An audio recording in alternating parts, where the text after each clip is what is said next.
As long as their insecurities are there, it's not gonna end anytime soon.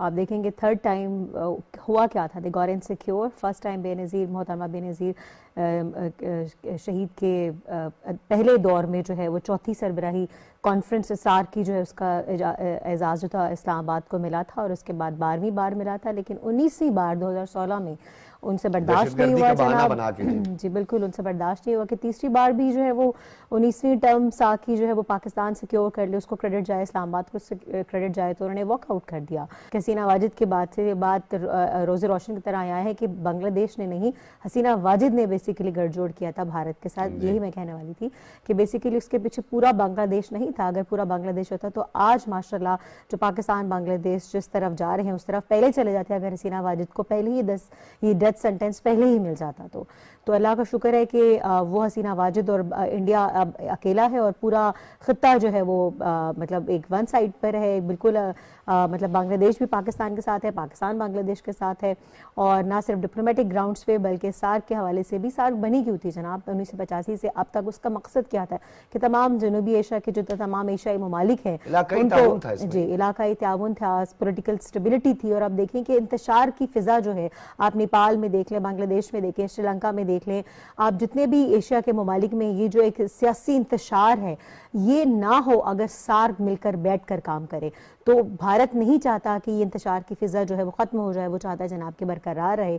और जिस तरह उसके अपने अंदर जो है वो ह्यूमन राइट्स वायलेशन है, उसके वुमेन राइट्स वायलेशन है, उसके अपने अंदर माइनॉरिटी राइट्स वायलेशन है, तो वो तो इस चीज़ का आदी है, ना सिर्फ इंटरनली स्पीकिंग बल्कि पूरे एशिया रीजन में भी है। जो भारत जो है वो क्यों कर चाहेगा कि तमाम स्टेबिलिटी आए। तो अगर सार्क मिलकर काम करे तो एशिया पूरे एशिया में ये जो एक पॉलिटिकल इंस्टेबिलिटी का सिलसिला शुरू हो गया, एक प्रोपेगेंडा चल रहा है डॉक्टर सुंदर, मैं जाफर साहब की तरफ भी जाऊंगा, वो ये चल रहा है कि पाकिस्तान इस सार्क से भारत को निकालना चाह रहे हैं और नई सफबंदी की तरफ बढ़ रहे हैं।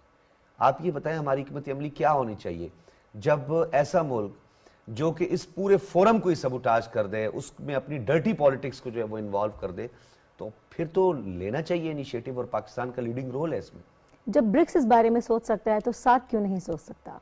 तो मेरा ख्याल है कि सार्क को भी इस बारे में सोचना चाहिए कि जो भी ममालिक जो भी मुल्क है अगर वो बाकी ममालिक को डिस्टर्ब कर रहा है, चाहे वो सार्क हो, चाहे वो क्वाड हो, चाहे वो ब्रिक्स हो, तो मेरा ख्याल है कि ऐसे मुल्क को साइड पे ही कर देना चाहिए। वैसे भी आइसोलेशन का शिकार तो है, बिल्कुल क्वाड में जा सकता है, वो न्यूक्लियर सबमरीन के डिमांड्स कर सकता है, ये सब कुछ कर सकता है, तो फिर सार्क में उसकी क्या जरूरत है? बिल्कुल। और जबकि आप देखें कि बांग्लादेश, पाकिस्तान, नेपाल देख लें, नेपाल के तो खुद अपने ताल्लुकात भारत के साथ सही नहीं है, the only second Hindu state, काला पानी वाला मामला हो गया जी, बिल्कुल। चाइना के साथ नेपाल के ताल्लुकात बल्कि बहुत बेहतरीन है, ठीक है, वो भी एक हिंदू स्टेट है, कहते हैं जी नेपाल को हमने बनाया, लेकिन नेपाल और चाइना के ताल्लुकात तो बहुत अच्छे हैं, ठीक है। तो इंडोनेशिया, मलेशिया और ये भी सेंट्रल एशियन कंट्रीज कह लें, साउथ एशियन कंट्रीज कह लें, सब पाकिस्तान के साथ है।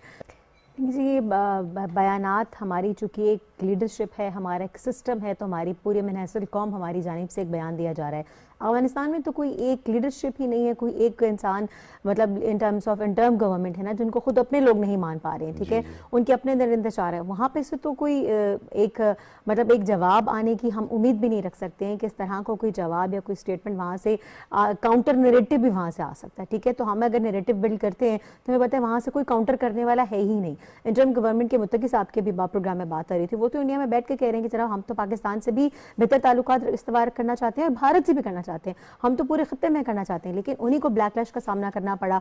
जब 5 दफ़ा मुज़ाकरात जब हुए थे दोहा में, कतर में, इस्तांबुल में, 3 दफ़ा जब हुए, तो 5 दफ़ा जो है वो मसालती रोल करने वाले, किरदार अदा करने वाले जो सालिस हैं, तुर्किया और जो कतर हैं, वो तमाम मिलकर एक पॉइंट पर आ गए थे और ऐसा 5 बार हुआ था। लेकिन जब वही काबुल जाकर कॉल करते हैं तो वहाँ पर लोग कहते हैं जरा हमें तो अपने लोगों से खतरा है। तो वहाँ पर तो जो उनकी डिसीजन मेकिंग बॉडी है वो खुद अपने ही लोगों से उनको खतरा महसूस करती है कि अगर हमने स्टेट लेवल पर जाकर कोई बात कर ली तो वापस जाकर हमें ही लेने के देने पड़ जाएंगे, हमारी बात नहीं की जाएगी। तो वहाँ पर तो कोई एक डिसीजन मेकिंग बॉडी मौजूद ही नहीं है जो किसी भी किस्म के नैरेटिव को काउंटर कर सके, जो खुद अपने ही लोगों को टैकल कर सके इन टर्म्स ऑफ, जैसे कि भी सर ने बात की जनाब, तजारती लिहाज से, इंपोर्ट एक्सपोर्ट के हवाले से, कोई डिप्लोमेटिक डिसीजन मेकिंग के हवाले से, तो वो तो उनके अपने अंदर इतनी स्टेबिलिटी है एनी वे कि वहाँ पर तो कोई एक स्टेबल बॉडी है ही नहीं जो कि इन एनी वे कोई भी डिसीजन ले सके। तो ये पाकिस्तान की जानिब से तो माशाल्लाह ये बयान जाना इस बात की निशानदेही कि we have a strong representative and we have a strong leadership, और जो कि इंडिया फितनतुल ख्वारिज हो कि फितनतुल हिंदुस्तान, हम दोनों से निपटना बखूबी जानते हैं। और गॉन आर द डेज जब हम कहते हैं जनाब के गुड तालिबान बैड तालिबान, हम नहीं फंसे, no Taliban at all. Confused है।